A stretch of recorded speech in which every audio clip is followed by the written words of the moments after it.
அன்னை பர்னிச்சர்ஸ், அன்னை திருமண சீர்வரிசை பொருட்கள், டிவி, ஃபிரிட்ஜ், வாஷிங் மெஷின் உள்ளிட்ட 200க்கும் மேற்பட்ட பொருட்கள் அடங்கிய திருமண சீர்வரிசை ரூபாய் 99,000 மட்டுமே. தமிழகம் முழுவதும் இலவச டோர் டெலிவரி. தொடர்புக்கு 7550144440 9345044044. நிம்மதி ப்ராப்பர்ட்டி மேனேஜ்மெண்ட். கான்டாக்ட் 7667008999. அரசு பண்றது ரொம்ப தவறான ஒரு விஷயம். தமிழ்நாட்டுக்கு பெரிய ஒரு வரலாறு இருக்கு. நிறைய தடவை ஹிந்தியை திணிக்க முயற்சி பண்ணியிருக்காங்க மத்தியிலிருந்து. இன்ஃபேக்ட் விடுதலை கிடைக்கிறதுக்கு முன்னாடி இருந்தே நேரு அவர்கள், காந்தி அவர்கள்லாம் இந்த மைண்ட் செட்டில் தான் இருக்காங்க. ஹிந்தியை ப்ரொமோட் பண்ணணும், இங்கிலீஷை ஹிந்தியை வச்சு நம்ம ரிப்ளேஸ் பண்ணணும் அப்படின்ற மைண்ட் செட்டில் தான் இருக்காங்க. ஸ்டார்டிங்லேருந்து தமிழ்நாடும் நம்ம அதை அப்போஸ் பண்ணிக்கிட்டே இருக்கோம். காங்கிரஸும் திமுக தானே கூட்டிட்டு இருக்காங்க. பட் காங்கிரஸுக்குமே ஹிந்தியை திணிக்க வேண்டிய தேவை ஏற்பட்டிருக்கு. இதுக்கு முன்னாடி காங்கிரஸ் அதிகாரத்தில் இருக்கும்போதும் ஹிந்தியை திணிக்கிறாங்க. ஸோ பிஜேபிக்கும் தேவைப்படுது, காங்கிரஸுக்கும் தேவைப்படுது.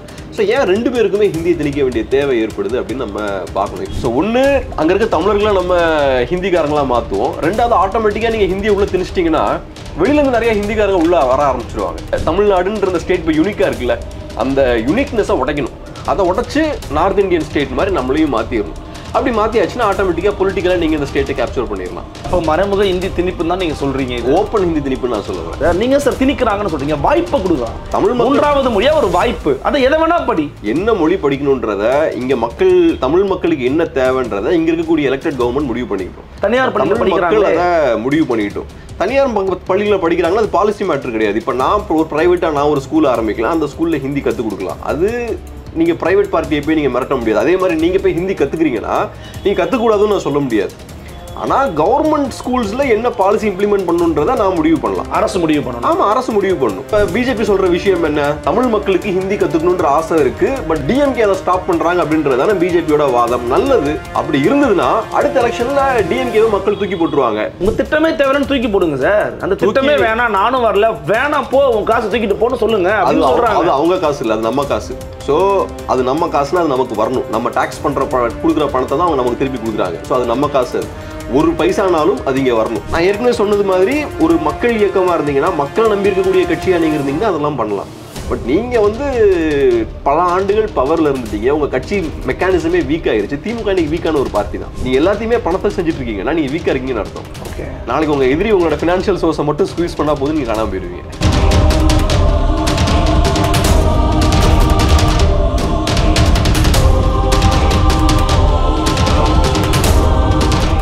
ஃபோர்த் ஸ்டேட் தமிழ் நேயர்களுக்கு வணக்கம். இன்றும் இருந்திருக்கிறார் ஊடகவியலாளர் மரியாதைக்குரிய திரு கேப்ரியல் அவர்கள். வணக்கம். வணக்கம். எப்படி இருக்கீங்க? நல்லா இருக்கேன், நீங்கள் எப்படி இருக்கீங்க? ரொம்ப நலமாக இருக்க, மகிழ்ச்சி.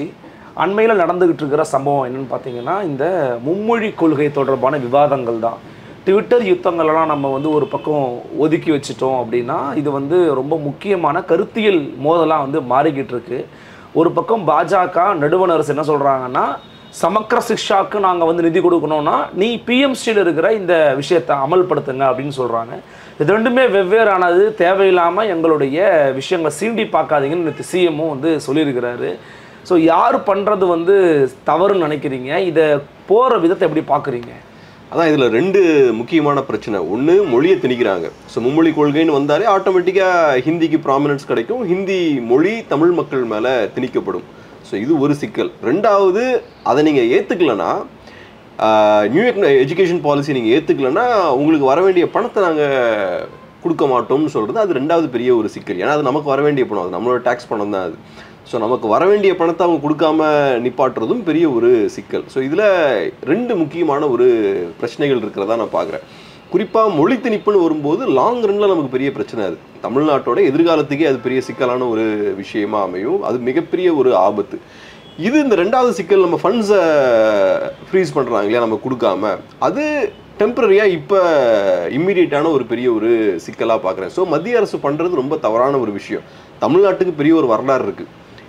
நிறையா தடவை ஹிந்தியை திணிக்க முயற்சி பண்ணியிருக்காங்க மத்தியிலிருந்து. இன்ஃபேக்ட் விடுதலை கிடைக்கிறதுக்கு முன்னாடி இருந்தே நேரு அவர்கள், காந்தி அவர்கள்லாம் இந்த மைண்ட் செட்டில் தான் இருக்காங்க. ஹிந்தியை ப்ரொமோட் பண்ணணும், இங்கிலீஷை ஹிந்தியை வச்சு நம்ம ரிப்ளேஸ் பண்ணணும் அப்படின்ற மைண்ட் செட்டில் தான் இருக்காங்க. ஸ்டார்டிங்லேருந்து தமிழ்நாடும் நம்ம அதை அப்போஸ் பண்ணிக்கிட்டே இருக்கோம். 1937 38 மெட்ராஸ் பிரசிடென்சியில் காங்கிரஸ் பவருக்கு வந்தோடனே அவங்க ஹிந்தி இம்போஸ் பண்ணுறாங்க. அப்போ நம்ம அப்போஸ் பண்ணுறோம். அதுக்கப்புறம் ஃப்ரீடம் கிடைச்சதுக்கு அப்புறமும் அப்போஸ் பண்ணுறோம். ஸோ ஹிந்திக்கு எதிராக பெரிய போராட்டங்கள்லாம் தமிழ்நாட்டில் நடக்குது. அதுக்கப்புறமும் இப்போ இல்லை இது கம்பல்சரி இல்லை அப்படின்ற மாதிரி வேற ஒரு வழியில் அவங்க உள்ள ஹிந்தியை இம்போஸ் பண்ண பார்க்குறது வந்து ரொம்ப மோசமான ஒரு விஷயம்.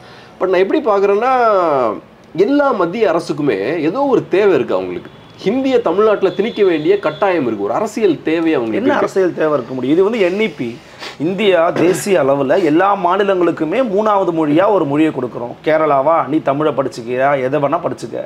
தமிழ்நாட்டிலையா நீ ஹிந்தி படிக்கணும்னு கட்டாயம் கிடையாது. கன்னடம் படி, மலையாளம் படி, துளு படி, உருது படி, பஞ்சாபி படி, எதை வேணா படின்னு நான் மல்டிபிள் ஆப்ஷன்ஸ் உங்களுக்கு கொடுக்குறேன். ஆனால் மல்டிபிள் ஆப்ஷன்ஸ் அப்படிங்கிறத பற்றி பேசாமல் ஹிந்தியை தான் நீ திணிக்கிறேன்னு நீங்கள் ஏன் வந்து ஒரு கட்டமைப்பு உருவாக்குறீங்கன்னு அண்ணாமலை கேட்குறாரு. ஸோ இப்போ நம்ம சொல்கிறோம் பிஜேபியை ஒரு ஃபேசிஸ்ட் பார்ட்டின்னு சொல்கிறாங்க. யார்? திமுக, காங்கிரஸ்லாம் சொல்கிறாங்க.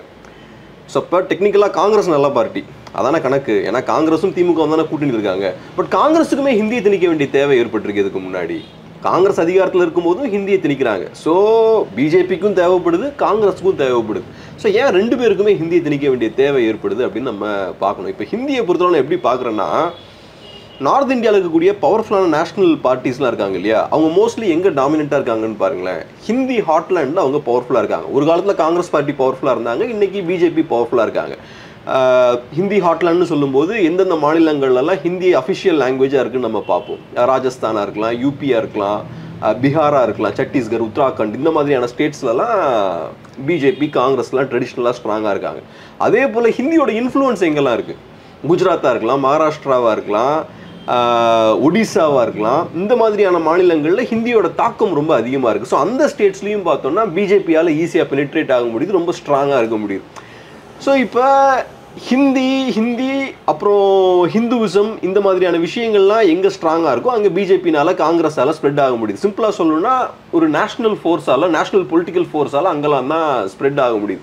ஸோ அப்படி இருக்கும்போது நேச்சுரலாக இப்போ என்ன பண்ணுவாங்க, ஹிந்தி ஹாட்லேண்டை பிடிச்சாச்சு, ஹிந்தியோட இன்ஃப்ளூயன்ஸ் எங்கெல்லாம் இருக்கோ அங்கேயும் நம்ம பலப்பட்டாச்சு. அப்புறம் நேச்சுரலாக அடுத்தது பாக்கி இருக்கிறது யார்? நம்ம பஞ்சாப், காஷ்மீர், இந்த மாதிரி ஸ்டேட்ஸ் தான் இருக்கும். அதுவும் குறிப்பாக தமிழ்நாடு வந்து தங்க முட்டை போடக்கூடிய வாத்து, ரொம்ப செழிப்பான ஒரு பகுதி. ஸோ இங்கே உள்ள நுழையணும்னா என்ன தேவை நமக்கு? இங்கே கிரவுண்டை செட் பண்ணணும். எப்படி நம்ம அங்கே ஸ்ட்ராங்காக இருக்கோம்னா அதுக்கு அங்கே ஹிந்தின்ற ஒரு பேஸ் இருக்குது, ஹிந்துத்துவான்ற ஒரு பேஸ் இருக்குது. அந்த பேஸை நம்ம இங்கேயும் போடுவோம். ஸோ மக்களை கொஞ்சம் கொஞ்சமாக கலாச்சார ரீதியாக நம்ம மாற்றுவோம். ஸோ ஒன்று அங்கே இருக்க தமிழர்களை நம்ம ஹிந்திக்காரங்களாக மாற்றுவோம். ரெண்டாவது ஆட்டோமேட்டிக்காக நீங்கள் ஹிந்தியை உள்ளே திணிச்சிட்டிங்கன்னா வெளியிலேருந்து நிறைய ஹிந்திக்காரங்க உள்ளே வர ஆரம்பிச்சிருவாங்க. இல்லை நமக்கு ஹிந்தி யூஸாக இருக்கோ இல்லையோ, வெளிலேருந்து வரவங்களுக்கு இது யூஸ்ஃபுல்லாக இருக்கும். நம்ம ஹிந்தி கற்றுக்கிட்டோம்னா வெளிலேருந்து வரவன் ஈஸியாக நம்மளோட மிங்கில் ஆயிடலாம், நம்மளோட ஈஸியாக வியாபாரம் பண்ணலாம். ஸோ அவன் உள்ளே வரதுக்கு அது ரொம்ப வசதியாக இருக்கும். இன்றைக்கி பாருங்கள், ஆயிரக்கணக்கான பேர் டெய்லி ரயில்வே ஸ்டேஷனில் நம்ம காலில் போனோம்னா வந்துட்டு இருக்காங்க. ஸோ அவங்கெல்லாம் உள்ளே வரும்போது அவங்களுக்கு ஒரு நேச்சுரல் பேரியராக இருக்கிறது என்ன? மொழி தான். மொழி, கலாச்சாரம், பண்பாடெல்லாம் ரொம்ப டிஃப்ரெண்ட் தமிழ்நாட்டில். தமிழ் மக்களே ரொம்ப டிஃப்ரெண்ட். ஸோ அது ஒரு வகையில் நேச்சுரல் பேரியராக இருக்குது. இப்போ நம்மளும் ஹிந்தி கற்றுக்கிட்டு நம்மளும் ஒரு ஹிந்திக்காரனாக மாறிட்டோம்னா அவங்களுக்கு உள்ளே வர்றது ரொம்ப ஈஸியாக போயிடும். உள்ளே வருவாங்க, பிஸ்னஸ்லாம் பண்ணுவாங்க. ஸோ ஒன்று நம்மளை பார்ட்டாக ஹிந்திக்காரனாக மாற்றுறது, ரெண்டாவது ஹிந்திக்காரங்களை ஃபுல்லாக உள்ளே கொண்டு வந்து இந்த ஸ்டேட்டை, தமிழ்நாடுன்ற இந்த ஸ்டேட் இப்போ யூனிக்காக இருக்குல்ல, அந்த யூனிக்னஸை உடைக்கணும். அதை உடச்சி நார்த் இந்தியன் ஸ்டேட் மாதிரி நம்மளையும் மாற்றிடணும். அப்படி மாற்றியாச்சுன்னா ஆட்டோமேட்டிக்காக பொலிட்டிக்கலாக நீங்கள் இந்த ஸ்டேட்டை கேப்சர் பண்ணிடலாம். லாங் ரனில் அதுதான் பிளான். அஃப்கோர்ஸ் அது இப்படி ஒர்க் ஆகாது. என்னை பொறுத்தளவு நீங்கள் தமிழ்நாட்டை அப்படிலாம் மாற்றிட முடியாது. பட் அந்த முயற்சி அவங்க எடுக்கிறாங்க. ஏன்னா அவங்களோட நேச்சுரலாக அடுத்த ஸ்டெப் அதுதான். எல்லாத்தையும் வளைச்சு போட்டதுக்கப்புறம் அடுத்தது இங்கே தானே வர முடியும், வேற எங்கே இடம் இருக்குது. அப்போ மறைமுக ஹிந்தி திணிப்புன்னு தான் நீங்கள் சொல்கிறீங்க. ஓப்பன் ஹிந்தி திணிப்புன்னு நான் சொல்ல வரேன். ஓகே, இல்லை அதான் அப்போது இந்த மற்ற மொழிகளை படிக்கணும் அப்படிங்கிற ஒரு வாய்ப்பை இன்றைக்கி தமிழ்நாட்டில் தனியார் பள்ளிகள் இருக்குது. உதாரணத்துக்கு திமுக நடத்தக்கூடிய பள்ளிகள், விஜய் நடத்தக்கூடிய பள்ளி, திருமாவளவன் நடத்தக்கூடிய பள்ளி, இங்கெல்லாம் மற்ற மொழிகளை கற்றுக் கொடுக்குறீங்க.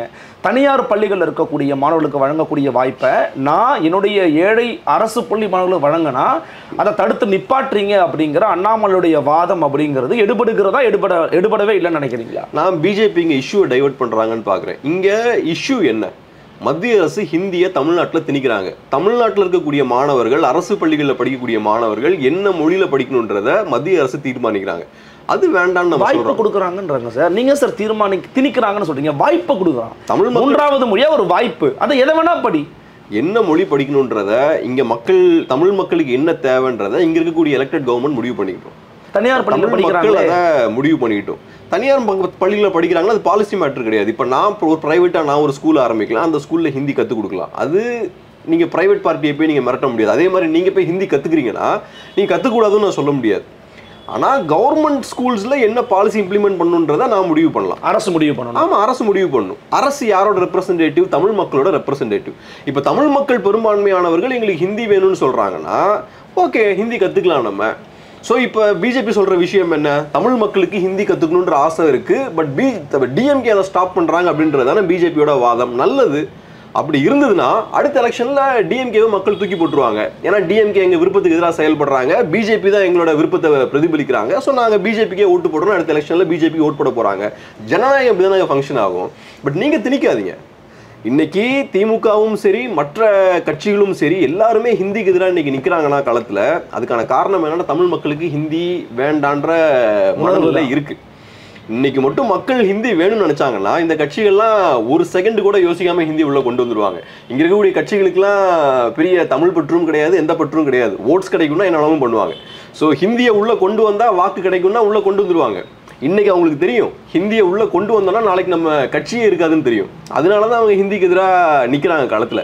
ஸோ இது வந்து திமுக சம்மந்தப்பட்ட விஷயம் கிடையாது. பிஜேபி இஷ்யூவை டைவெர்ட் பண்ணுறாங்க. பிஜேபி என்ன சொல்கிறாங்க? திமுக காரங்கெல்லாம் பாருங்கள் அவங்களோட ஸ்கூல்ஸில் ஹிந்தி கற்று தராங்க. இப்போ கிளியராக புரிஞ்சிக்க வேண்டியது என்னன்னா, இங்கே நம்ம ஊரில் இருக்க அரசியல்வாதிகள்லாம் கம்ப்ளீட்டாக கரப்டாக இருக்காங்க. இது நம்மளோட சாபக்கேடு. கையில் ஆயிரக்கணக்கான கோடி ரூபா வச்சுருக்காங்க. அரசியல்வாதி கையில் எங்கேயாவது இவ்வளோ பணம் இருக்கலாமா? ஸோ அரசியல்வாதி கையில் இவ்வளோ பணம் இருக்குன்னா அவன் கரப்டாக இருக்கான்னு அர்த்தம். பட் இருந்தாலும் இங்கே இருக்கக்கூடிய அரசியல்வாதிகள் எல்லாமே கையில் இப்படி பணத்தை வச்சுருக்காங்க, ஸ்கூல்ஸ் வச்சுருக்காங்க, பெரிய பெரிய நிறுவனங்கள் வச்சுருக்காங்க. ஒன்ஸ் உங்கள் கையில் இப்படி கோடிக்கணக்காக பணம் இருந்ததுன்னா உங்களுக்கு எந்த உணர்வும் இருக்காது, நியாய தர்மம்லாம் உங்களுக்கு இருக்காது, எந்த பற்றும் இருக்காது. உங்களை பொறுத்தளவு உங்கள் பணத்தை நீங்கள் காப்பாற்றணும். ஸோ நீங்கள் ஊழல் செஞ்சாலும் பணம் சம்பாதிக்கிறீங்க. நீங்கள் பணத்தை சம்பாதிக்கிறீங்கனாலே நீங்கள் சுயநலவாதி. நீங்கள் உங்கள் குடும்பம் இந்த விஷயங்கள் பற்றி தான் உங்களுக்கு கவலை இருக்குல்ல, மக்கள் பற்றி அக்கறையே கிடையாது. ஸோ அப்படி இருக்கும்போது அவங்களோட சொந்த நலன்லேருந்து அவங்க செயல்படுறாங்க. ஸோ அவங்க நம்ம ஒரு சைடு வச்சுப்போம். இதில் நீங்கள் புரிஞ்சிக்க வேண்டியது என்னென்னா, இங்கே திமுக ஹிந்தி எதிர்க்கிறனால தமிழ் மக்கள் ஹிந்தி எதிர்க்கல. திமுக வரதுக்கு முன்னாடியே தமிழ் மக்கள் ஹிந்தி எதிர்த்துட்டு தான் இருக்காங்க. தமிழ் மக்கள் ஹிந்தி எதிர்க்கிறனால தான் திமுகவும் ஹிந்தி எதிர்க்கிறாங்க. ஸோ ஏதோ திமுக இங்கே போலி வேஷம் போடுறாங்க, திமுக இங்கே கணக்கிலே கிடையாது, அவங்களை தூக்கி ஓரமாக போடுங்க.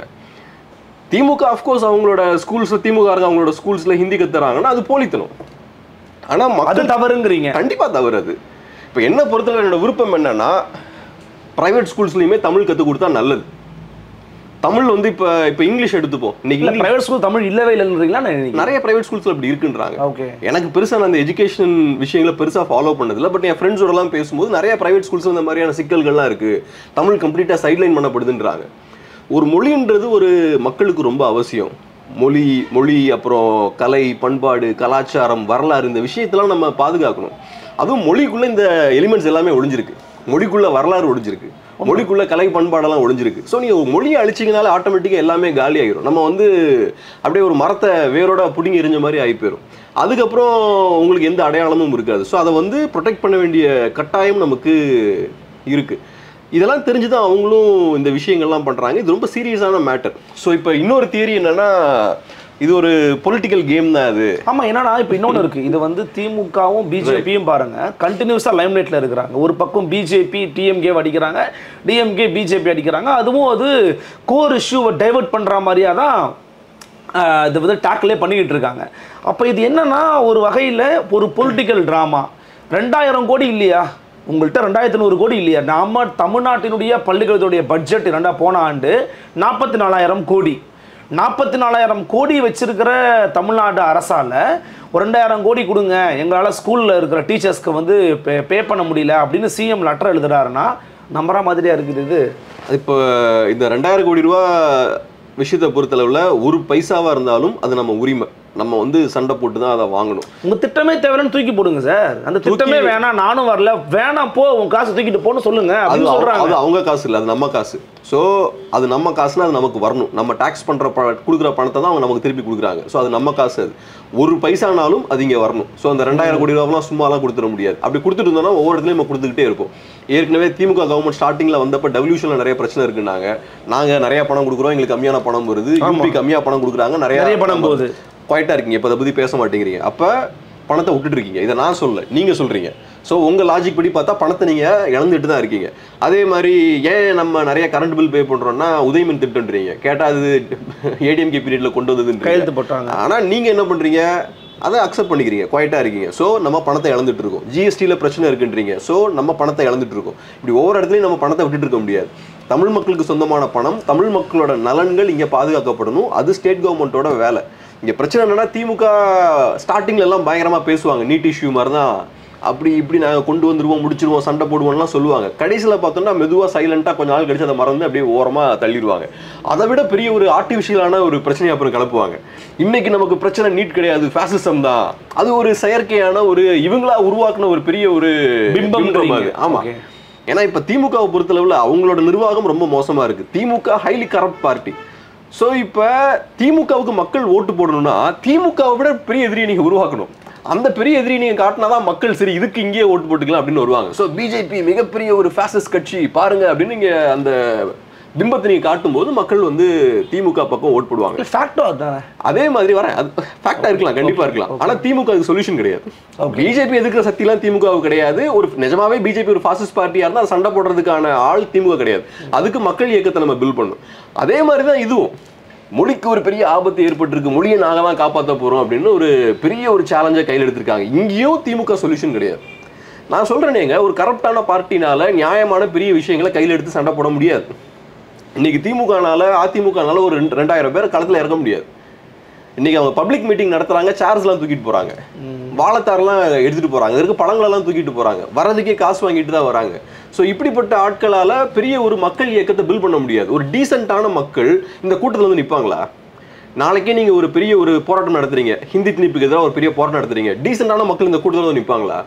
ஒரு டாக்டரோ ஒரு இன்ஜினியரோ ஒரு படிச்சவன் வந்து அங்கே நிற்பானா? ஏன்னா அவனுக்கு தெரியும் இங்கே வந்து நிற்கிறவங்க எதுக்காக வந்து நிற்கிறாங்கன்னு தெரியும். அந்த கூட்டத்தோட வந்து நின்னா எனக்கு தான் அவமானம். ஸோ உங்களால் தமிழ் மக்களை திரட்டக்கூடிய ஸ்ட்ரென்த்தே இன்னைக்கு உங்களுக்கு கிடையாது. ஸோ அதனால அஃப்கோர்ஸ் ஒன்று என்னன்னா, நம்ம பணத்தை நம்ம சண்டை போட்டு வாங்கி தான் தீரணும். இங்கே இருக்கக்கூடிய ஸ்டேட் கவர்மெண்ட்ஸும் சரி, இங்கே இருக்கக்கூடிய கட்சிகளும் சரி, அதை விட்டுக்கிட்டே இருக்காங்க, நம்மளோட உரிமைகளை விட்டுக்கிட்டே இருக்காங்க. அது ரொம்ப முக்கியமான ஒரு விஷயம் தான். செகண்ட் கேள்வி என்னன்னா, முதல்ல ஆக்சுவலாக அந்த கேள்வி தான் நீங்கள் வச்சிங்க இல்லையா, பொலிட்டிக்கலாக ட்ராமா பண்ணுறாங்களா? மேபி இருக்கலாம், நமக்கு தெரியல. இவங்கெல்லாம் பெரிய ஆட்கள் இல்லையா, நமக்கு பேக்ரவுண்டில் அவங்க என்ன பண்ணுறாங்கன்னு தெரியல. அவங்களுக்கு இருக்கக்கூடிய ஸ்ட்ராட்டஜி டீம்லாம் முரட்டுத்தனமான ஸ்ட்ராட்டஜி டீம்லாம் வச்சுருக்காங்க. நமக்கு அவங்க அளவுக்குலாம் தாட்டும் கிடையாது. பிஹைண்ட் த ஸ்க்ரீன் யார் ஸ்ட்ரிங்ஸ் எல்லாம் புல் பண்ணுறாங்கன்னு தெரியாது.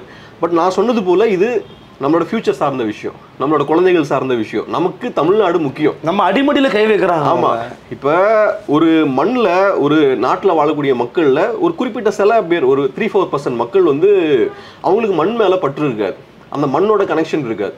அவங்க டெல்லியில் போய் சம்பாதிக்கலாம், வாய்ப்பு எங்கே இருக்கோ அங்கெல்லாம் போய்கிட்டே இருப்பாங்க, வேறு நாட்டுக்கு போவாங்க, அப்படி போவாங்க. சில பேருக்கு அப்படி இருக்க முடியும்.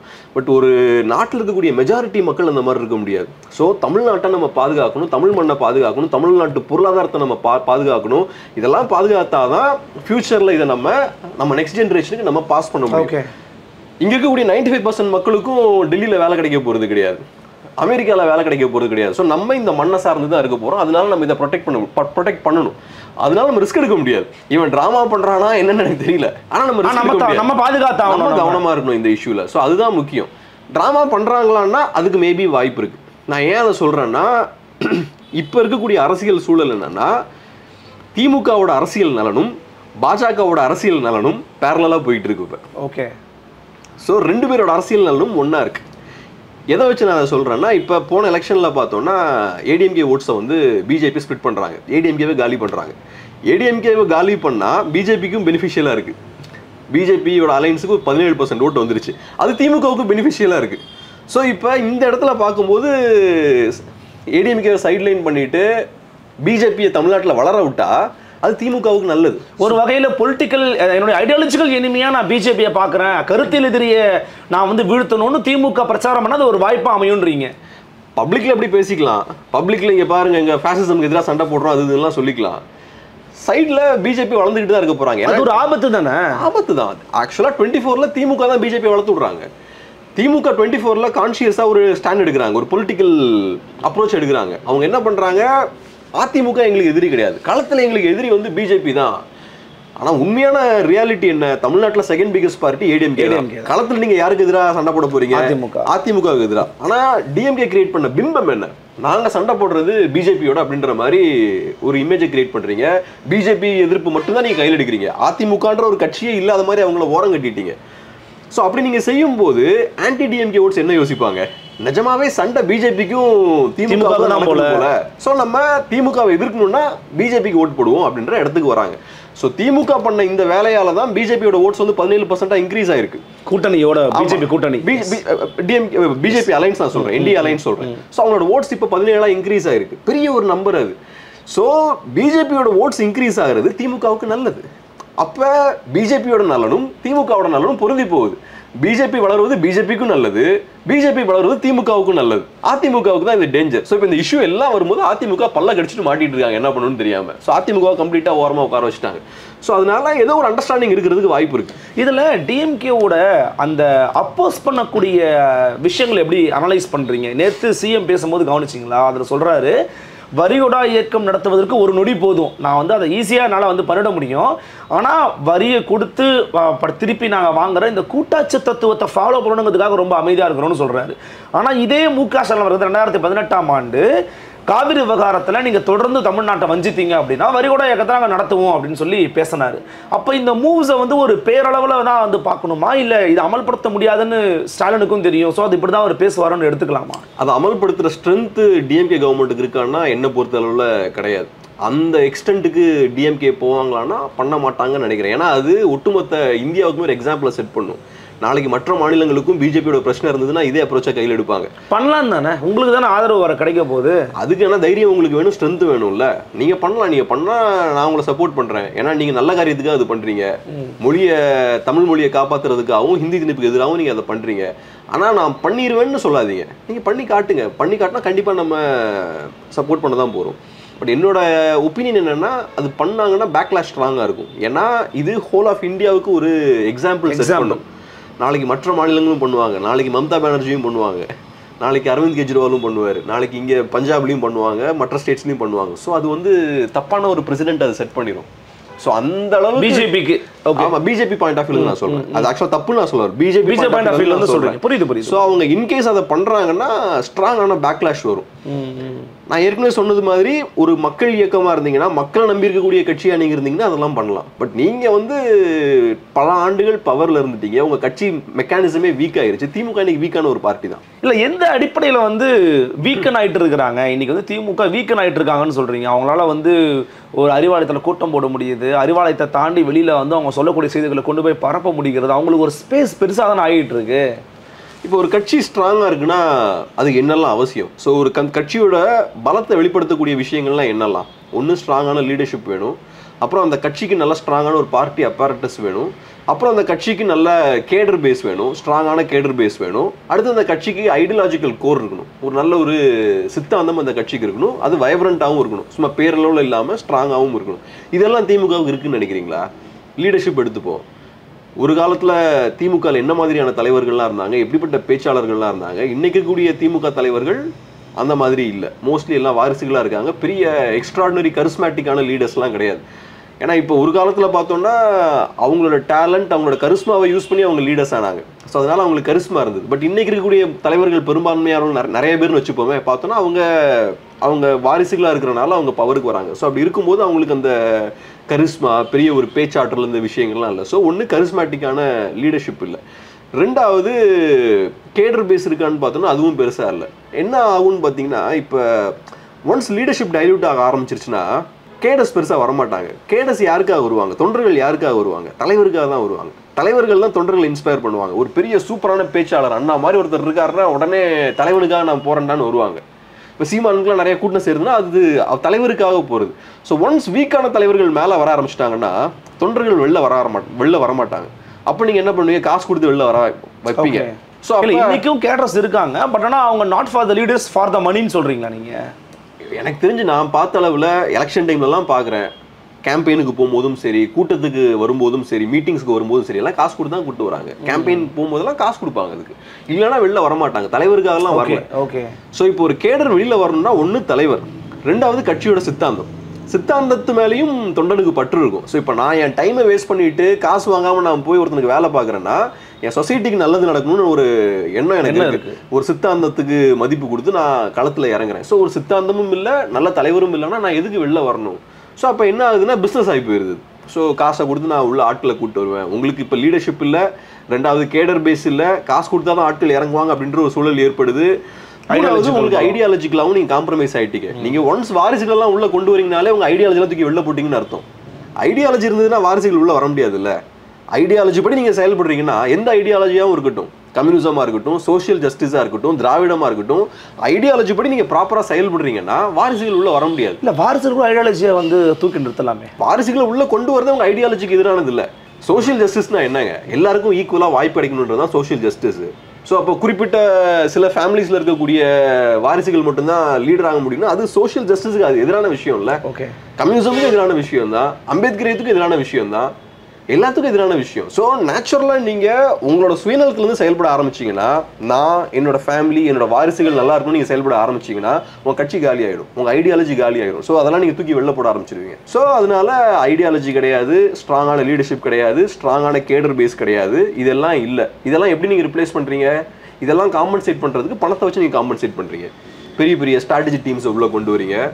உங்களுக்கு ஸ்ட்ராங்கான லீடர்ஷிப் இல்லாதனால ஸ்ட்ராட்டஜிஸ் போடுறதுக்கு பெரிய ஆட்கள் ஸ்ட்ராட்டஜி டீம் தான் உங்களுக்கு தேவைப்படுறாங்க. அவங்க வந்து ஸ்ட்ராட்டஜி போடுறாங்க. கேடஸை மொபிலைஸ் பண்ணுறதுக்கு பணத்தை இன்வெஸ்ட் பண்ணுறீங்க. மீடியாவில் நியூஸ் கிரியேட் பண்ணுறதுக்கு பணத்தை இன்வெஸ்ட் பண்ணுறீங்க. எல்லாத்தையுமே நீங்கள் பணத்தை வச்சு செஞ்சுட்டு இருக்கீங்க. நீங்கள் எல்லாத்தையுமே பணத்தை செஞ்சுட்டு இருக்கீங்கன்னா நீங்கள் வீக்காக இருக்கீங்கன்னு அர்த்தம். ஓகே, நாளைக்கு உங்கள் எதிரி உங்களோட ஃபினான்ஷியல் சோர்ஸை மட்டும் ஸ்குவீஸ் பண்ணால் போது நீங்கள் காணாமல் போயிருவீங்க. ஸோ ரொம்ப அதை வச்சு தான் நீங்கள் வீக்கான ஆகிட்டு இருக்காங்கன்றீங்க. ஆமாம். ஸோ அப்போ உங்ககிட்ட லெவரேஜ் இல்லைல்ல. உங்ககிட்ட ஒரு 1,00,000 பேரை திரட்டக்கூடிய ஸ்ட்ரென்த் இருந்தால் தான் நீங்கள் ஸ்ட்ராங்காக இருக்கீங்கன்னு அர்த்தம். காலத்தில் ஒரு ஆட்களை இறக்கி விட்டீங்கன்னா ஸ்தம்பிக்கணும் எல்லாரும். அதுதான் உங்கள் ஸ்ட்ரென்த். உங்களோட ஸ்ட்ரென்த் மக்களாக இருக்கணும், பணமாக இருக்கக்கூடாது. ஓகே, அதை வச்சு தான் நீங்கள் சொல்கிறீங்க. அதனால பார்ட்டி வீக்காக இருக்குன்னு பார்க்குறேன். கெட் அவுட் மோடின்னு சொல்கிறா பார்க்கலாம் அப்படின்னு அண்ணாமலை சொன்ன பிறகு அறிவாலயத்தில் அவ்வளோ பேரும் கோஷம் போட்டுக்கிட்டு இருக்காங்க. ட்ரெண்ட் பண்ண முடியுது அவங்களால கிரவுண்ட் லெவலில் இறங்கி நம்ம அடுத்து என்ன வேலை பார்க்கலான்னு மாணவர்களை வச்சு ஒரு கூட்டம் போடுறாங்க. அப்போ நீங்கள் எப்படி சாதாரணமாக வீக் ஆகிட்டு இருக்காங்கன்னு சொல்கிறீங்க? சுப்பிரமணியபுரம் நினைக்கிறேன். ஆமாம், அதில் போய் இவர் கஞ்சா கருப்பு இவங்கெல்லாம் போயிட்டு ஒரு பூட்டு போட்ட வீட்டில் இருந்து சவுண்டு கொடுத்துட்டு வந்துடுவாங்க. அதுக்கப்புறம் சொல்லுவாங்க இல்லையா, உள்ள ஆள் இல்லை என்னடா சவுண்டு கொடுத்துட்டு இருக்கேன்னு. இப்போ பிரச்சனை என்னன்னா, நான் உங்களை அப்போஸ் பண்ணலாம், நீங்கள் என்ன அப்போஸ் பண்ணலாம், அதெல்லாம் ஓகே. ஆனால் நான் பண்ணக்கூடிய அந்த எதிர்ப்பில் உங்களுக்கு பாதிப்பு ஏற்படும். நான் கெட் அவுட் மோடின்னு சொல்கிறதாலையோ அவங்க என்ன கோ பேக் ஸ்டாலின்னு சொல்கிறதாலையோ யாருக்கும் எந்த பாதிப்பும் கிடையாது. இப்போ நான் சொன்னது போல் நிறையா இஷ்யூஸ் இருக்குது. டெவல்யூஷனில் ப்ராப்ளம் இருக்குது. எனக்கு பணம் வரல, அதை நீங்கள் அடித்து வாங்க, சண்டை போட்டு வாங்க. நீங்கள் உதயமின் திட்டத்தால் உங்களுக்கு பிரச்சனை இருக்குது, அதை நீங்கள் சண்டை போட்டு வாங்க. நீங்கள் கோ பேக் மோடின்னு சொன்னால் அவன் ஜாலியாக போய்கிட்டே இருப்பான். சொன்னால் கோ பேக் மோடின்னு சொன்னால் என்ன, எனக்கு என்ன தலைமுடியாக போகுது? ஒன்றும் போகிறது கிடையாது. எனக்கு என்ன உடம்புல ஏதாவது பாதிப்பு ஏற்பட போதா? என்னோட அரசியல் கட்சிக்கு ஏதாவது பாதிப்பு ஏற்பட போதா? ஒரு பாதிப்பும் எனக்கு கிடையாது. நீங்கள் பாட்டு சொல்லிட்டு இருக்க போகிறீங்க, அவ்வளோதான். இந்த பூட்டு போட்ட வீட்டுக்கு வெளியிலேருந்து சவுண்டு கொடுக்குற கதை தான் அது. அதே மாதிரி அவங்களும் உங்களை பார்த்து கோ பேக் ஸ்டாலின்னு சொன்னால் உங்களுக்கு எந்த பாதிப்பும் ஏற்பட போகிறது கிடையாது. ஸோ நீங்கள் ரெண்டு பேருக்கும் பாதிப்பு ஏற்படாத விதமாக நீங்கள் 2 பேரும் ட்விட்டரில் அடிச்சுக்கிட்டு இருக்கீங்க, ஹேஷ்டாக்ஸை வந்து ட்ரெண்ட் பண்ணிட்டு இருக்கீங்க. ஸோ இது அரசியல் கிடையாது, யாருக்கும் பிரோஜனம் கிடையாது. அரசியல்னா என்னன்னா கரெக்டான ஒரு பொலிட்டிக்கல் அஜெண்டா வச்சு அதை அச்சீவ் பண்ணுற வரைக்கும் சண்டை போடுறது. கொஞ்சம் அப்படியே ஒரு மாதம் ஸ்டண்ட் காட்டிட்டு அப்படியே ரிவர்ஸ் போகிறது கிடையாது. மக்களே அப்புறம் ஒரு பாயிண்ட் டயர்டாயிருவாங்க, போங்கடா அப்படின்னு டயர்டாயிருவாங்க. அதுக்கப்புறம் இவங்களே ரிவர்ஸ் போயிடுவாங்க. அப்படி பண்ணுறது கிடையாது. நீட்னு பேசிட்டு அப்புறம் 2 மாதத்தில் ரிவர்ஸ் போயிட்டு சைலண்ட்டாக இருக்கிறது கிடையாது. நிஜமான அரசியல்னா ஒரு புள்ளியில் கரெக்டாக நீங்கள் ஸ்ட்ராங்காக நிற்கணும். ரிவர்ஸ் போக மாட்டேன் அப்படின்னு ஸ்ட்ராங்காக நிற்கணும். நிஜமான மக்கள் தலைவர்கள்லாம் அப்படி தான் நிற்பாங்க. நீங்கள் நல்ல தலைவர்கள்லாம் பாருங்கள், காம்ப்ரமைஸ் ஆக மாட்டான், அவன் பெண்டே ஆக மாட்டான். யூஸ் பண்ணக்கூடிய டாக்டிஸ்லாம் பெண்ட் ஆவாங்க. இஷ்யூ, பிரின்சிபிள், ஐடியாலஜின்னு வரும்போது 1 இன்ச் கூட பெண்ட் ஆக மாட்டாங்க. ஸோ அது ரொம்ப அவசியமான ஒரு விஷயம். இவங்களால அப்படி இருக்க முடியும் எனக்கு நம்பிக்கை இல்லை. அப்போது ஒட்டுமொத்தமாக பார்க்கும்போது இந்த இஷ்யூ வந்து கோர் இஷ்யூ, மக்களுக்கான ஒரு இஷ்யூ தான். ஆனால் பொலிட்டிக்கல் பார்ட்டிஸ் இது இப்படி ஹேண்டில் பண்ணிக்கிட்டு இருக்காங்க. ஆனால் இது எப்படி ஹேண்டில் பண்ணணும்னு நீங்கள் சொல்ல வரீங்க நிறையவா? என்ன பொறுத்தளவில் ஒட்டுமொத்த தமிழ் மக்களையும் இன்வால்வ் பண்ண வைக்கக்கூடிய அளவுக்கு ஸ்ட்ரென்த் உள்ள ஒரு மூவ்மெண்ட் அவசியம். இங்கே இன்ஃபேக்ட் நான் என்ன சொல்லுவேன்னா, தமிழ் நேஷனலிஸ்ட் பார்ட்டிஸ் லீட் எடுக்கணும். இப்போ நான் திமுகவை பற்றி பேசும்போது அவங்களுக்கு நிறைய பிரச்சனைகள் இருக்குன்னு சொல்கிறேன். அவங்களால இந்த பிரச்சனையை சரியாக ஹேண்டில் பண்ண முடியாது. ஒன்று ஸ்ட்ராங்காக சென்ட்ரல் கவர்மெண்ட்டை டீல் பண்ண முடியாது. ரெண்டாவது ஒட்டுமொத்த தமிழ் மக்களையும் ஒன்று சேர்க்க முடியாது. இந்த மாதிரி நிறைய விஷயத்த நான் சொல்கிறேன். ஸோ அதை சொல்லும்போது இந்த பிரச்சனைகள்லாம் தீர்க்கிறதுக்கு ஒரு ஃபோர்ஸ் நமக்கு வேணும். ஸோ அந்த இடத்துல திமுக ஒரு பாயிண்ட் வரைக்கும் தான் போக முடியும். அதை தாண்டி இந்த மூமெண்ட்டை எடுத்துகிட்டு போகிறதுக்கு தமிழ் நேஷனலிஸ்ட் ஃபோர்ஸஸ் களத்தில் இறங்கணும். ஏன்னா இப்போ தமிழ் மொழியை பாதுகாக்கணும்னா நேச்சுரலாக தமிழ் நேஷனலிஸ்ட், தமிழ் தேசியத்தின் அடிப்படை கூறே மொழி தான், மொழி உணர்வு. ஆமாம். ஸோ அது இந்த மாதிரி இஷ்யூஸ் வரும்போது திமுக போற வரைக்கும் அவங்க கூட வரலாம், பட் ஒரு பாயிண்ட்ல அவங்களுக்கு போக முடியாது இல்ல. அந்த இடத்துல நீங்க அவங்கள ஓவர்டேக் பண்ணி போகணும், நீங்க நெக்ஸ்ட் ஸ்டேஜுக்கு இதை கொண்டு போகணும். திமுக செய்ய தாங்கக்கூடிய விஷயங்களை நீங்க செஞ்சு காட்டணும்.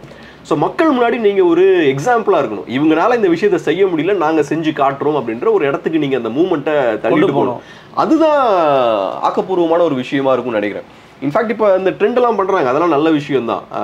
அவங்க கெட் அவுட் ஸ்டாலின்றாங்க, கெட் அவுட் மோடின்றாங்க. ஸோ இவங்க ரெண்டு பேரையும் சேர்த்து வச்சு கெட் அவுட் மோடி சொல்றாங்க. அது ஓகே, ஒரு பெர்செப்ஷன் வைஸ் அதெல்லாம் ஓகே. பட் அதை தாண்டி நீங்க களத்துல இதை நெக்ஸ்ட் லெவலுக்கு கொண்டு போகணும். இல்லை, அண்மையில் திரு சீமான் பேசும்போது கூட இது என்ன சொன்னாருன்னா, ஒரு இடத்துல கட்சி கொடிகளுக்கெல்லாம் அப்பாற்பட்டு கட்சி கொடியெல்லாம் கீழே தூக்கி போட்டு தமிழ் கொடியாக நீங்கள் வந்து ஒன்றா நிற்கணும், அப்போ தான் இதை வந்து கொண்டு போய் சேர்க்க முடியும், பிஜேபிக்கு எதிராக அப்போ தான் இங்கே வந்து வேலை பார்க்க முடியும் அப்படிங்கிற மாதிரி சொல்லியிருந்தார்.